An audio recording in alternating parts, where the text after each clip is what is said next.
I'd say in the last 2 to 5 years, there's a lot of conversation like the whole thing is corrupt and tear it all down.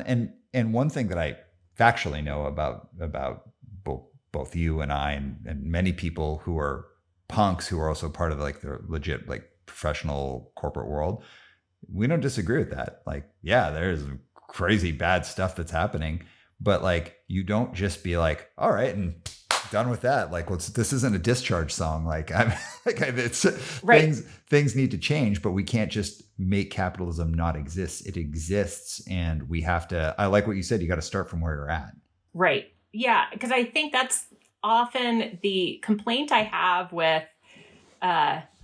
Some people in our punk rock community, but also some people that I read about on social media where it's very easy to shake your fist at something. Yes. When you say, okay, so what's the first thing you would do? And what are those 10 steps that you need to accomplish that? Mm-hmm. They have no idea. Mm-hmm. Or it's not, they'd be like, well, tear it down. Well, how do you tear it down? Tell me step to step how you are going to tear it down. Once you accomplish this, what is the next thing you need to accomplish? And how many things do you need to accomplish before it is quote unquote torn down? Yeah. And they have no idea. Well, when we think about things like I grew up, my father is Armenian, my mother's Irish. I have an exotic sounding name in North America. I grew up with my mother was the breadwinner in the family. My father was a stay-at-home father. So I grew up in a kind of an interesting way, not unique, but an interesting way for a kid growing up in the 80s. And I really grew up with an idea of like pretty strong liberal views. And I remember like having, especially like, I remember when I first started listening to like Operation Ivy and like, I literally thought when I was a high school kid, I was like, I know how to end racism. Like I know exactly how we're going to end racism. I'm not even kidding. I actually thought that.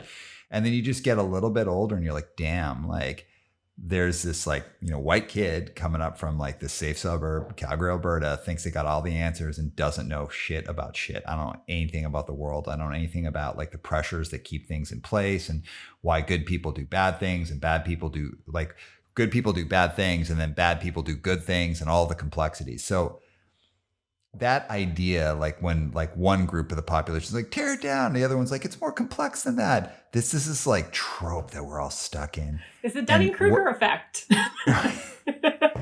Yeah. Like this is a well-documented, cognitive bias that we all have. When you're young or naive, you feel like you know everything and you have all the answers. And then the more you know you don't know.